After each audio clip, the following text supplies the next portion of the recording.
దేనా స్తోత్రాలు. మీ అందరికీ నా వందనాలండి. యేసు ప్రభు వారు విసుకక నిత్యము ప్రార్థన చేయమన్నారు. మనకు ఒక ప్రార్థన అంశం విషయమై జవాబు కావాలి అంటే ఆ ప్రార్థనకు జవాబు వచ్చే వరకు మనం ప్రార్థన చేయవలెను అని యేసు ప్రభు వారు ఒక ఉపమానం చెప్పి ఉన్నారు. అది ఏమిటంటే, ఒక పట్టణములో అన్యాయస్తుడైన న్యాయాధిపతి ఉన్నాడు.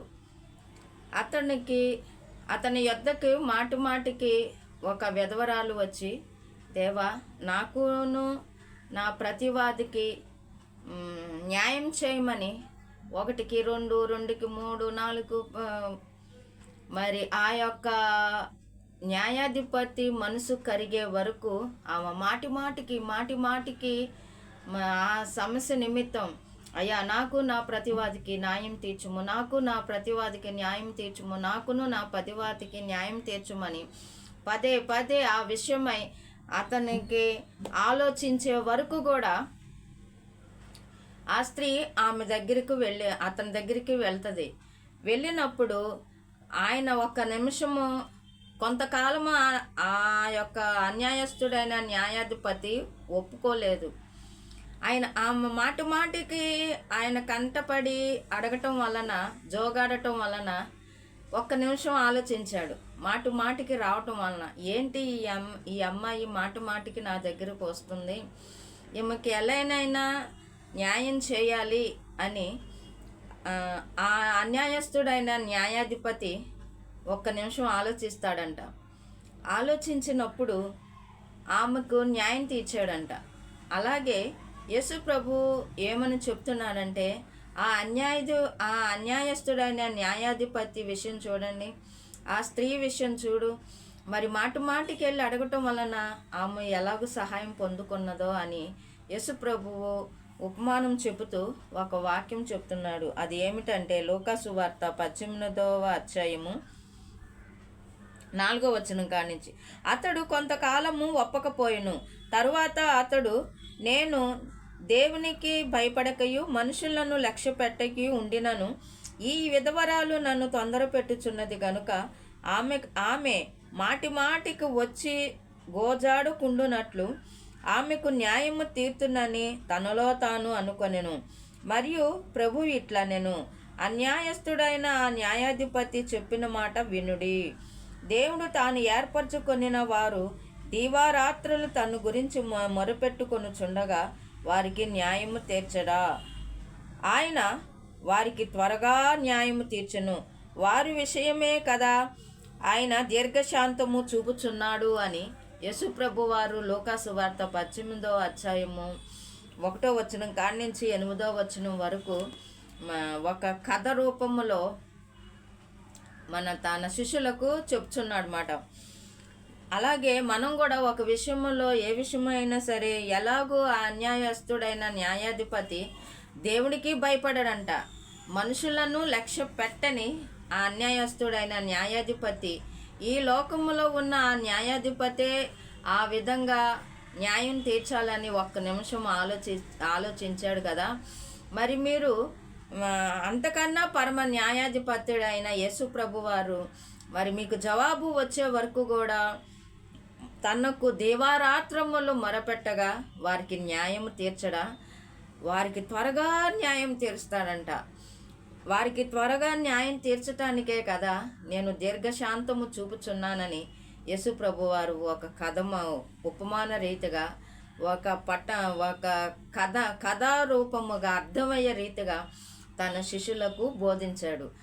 అదే వాక్యము మనకేమని చెప్పుచున్నది అంటే, మనము కూడా ఒక విషయంలో, మనిషి ఈ లోకములో మనం ఉన్నంత వరకు ఏదో ఒక అవసరంతోనే ఉంటాము, ఒక సమస్యతో ఉంటాము. ఆ సమస్య అమ్మయ్య తీరిపోయింది అనుకోవడానికి లేదు. అమ్మయ్య తీరిపోయింది అనుకునేసరికి ఇంకోటి వచ్చి ఎదుట నిలబడతా ఉంటుంది. గనుక మరి ఈ లోకములో తుదిశ్వాస వరకు ఏదో ఒక విషయములో మనం బాధపడుతూనే ఉండేవారు. ఆ బాధ విషయమై, ఆ సమస్య విషయమై మొదటగా దేవుని సన్నిధికి వెళ్ళి ప్రార్థన చేసినప్పుడు మనకి మాటికి ఆ ఏ విషయం అయితే మనం ఎదుట ఉన్నదో, మన మోయలేని భారము మన ఎదుట దాటలేని సమస్య ఏదైనప్పటికీ కూడా దేవుడు మనకు సహాయం చేసే దేవుడు అయి ఉన్నాడు గనుక మరి విసుకక ప్రార్థన చేయాలి, నిత్యము ప్రార్థన చేయాలి. మరి దావీదైతే రోజుకి 7 మార్లు చేశాడు, దానియేలు అయితే రోజుకు 3 మార్లు చేసేవాడు, కొర్నేలి అయితే 3 గంటల సమయంలో మరి ప్రార్థన చేశాడు. 3 గంటల సమయంలో ప్రార్థన చేశాడు కనుకనే దర్శనం మందు అతనికి ప్రత్యక్షమయ్యాడు.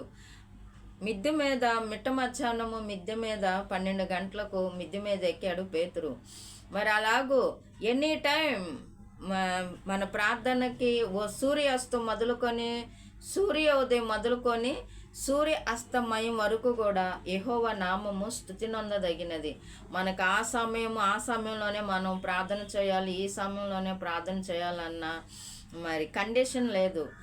ఏ సమయంలో అయినా ప్రార్థన చేయొచ్చు. మరీ ఎక్కువ ప్రాముఖ్యత ఏంటంటే తెల్లారుజామున లేచింది ఆ ప్రార్థనకైతే త్వరగా జవాబు ఉన్నది అని ఒక విషయము. అదే యేసు ప్రభు వారైతే మనకు మాదిరి చూపించారు. ఆయన అయితే దేవారాత్రులు తెల్లవారులు మరి రాత్రి ఒలివ కొండలకు వెళ్ళి మరి తెల్లారు ఉదయం వరకు మరి తన పని మీద ఈ లోకానికి ఏ పని నిమిత్తం ఈ లోకానికి వచ్చి ఉన్నారు ఆ పని నిమిత్తానికి దాని నిమిత్తం నెరవేర్చడానికి ఈ లోకానికి వచ్చి ఉన్నారు గనక వచ్చిన పని నిమిత్తం తుది ముట్టించటం వరకు సంపూర్ణ చేయటం వరకు కొరకే మరి అతను రాత్రంతయు కూడా పగలంతయు సువార్త చెప్పేవాడు, జన సమూహాన్ని దర్శించేవాడు, రోగులను స్వస్థపరిచేవాడు, తన దగ్గరికి ఏ విషయంతో వాళ్ళని ఆదరించేవాడు.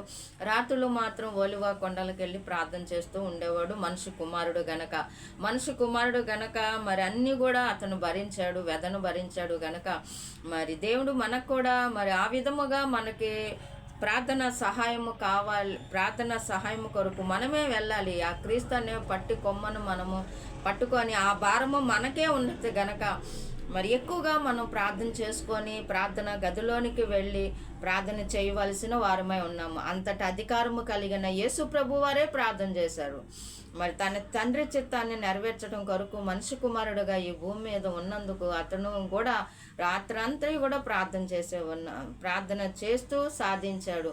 మరి మనిషి కుమారుడు గనక మాదిరి చూపించాడు గనక మనం కూడా మన ప్రార్థన సమస్యలు ఒకళ్ళ మీద వేయకుండా మరి ప్రార్థన సహాయం మనం అడగాలి. కానీ వాళ్ళ ప్రార్థన సహాయం కావాలి, ఒకరి కొరకు ఒకరు ప్రార్థన చేసుకొనుడని బైబిల్ వాక్యము లేఖనాలు చెప్తున్నవి అన్నీ కరెక్టే. కానీ మనకున్న బాధ్యత, దేవుడికి మన పట్ల ఉన్న బాధ్యత, మనకున్న భారము బాధ్యత అంత ఎక్కువగా ప్రార్థన మరి మనమే వెళ్ళి ప్రార్థన చేసుకొని మరి పొందుకోవలసిన వారమై ఉన్నాం కనుక ఎక్కువ సమయము నిత్యము మానక ఒక ప్రార్థన విషయం మనకు జవాబు వచ్చే వరకు కూడా మనం ప్రార్థన చేయవలసిన వారమై ఉన్నాం కనుక మరి ప్రార్థించే శక్తిని దేవుడు మనకు సహాయం చేయను గాక. మరి ఎక్కువ సమయం ప్రార్థనలో గడుపుతూ ఏ సమస్య అయితే మనం ఎదుట దాటలేని సమస్యలు, ఎదుర్కోలేని సమస్యలు మన భుజాల మీద భారాలు ఉన్నాయో వాటన్నిటి నిమిత్తం కూడా మరి ప్రభు సన్నిధికి వెళ్ళి ప్రార్థన చేస్తూ విసుకక నిత్యము ప్రార్థన చేస్తూ ఆ ప్రార్థన ద్వారా మనం జవాబు పొందుకోవడానికి దేవుని కృప మనకు సహాయము తోడుగా ఉండును గాక. మరి ప్రార్థన శక్తి కూడా దేవుడు మనకు అనుగ్రహించును గాక. ఆమేన్.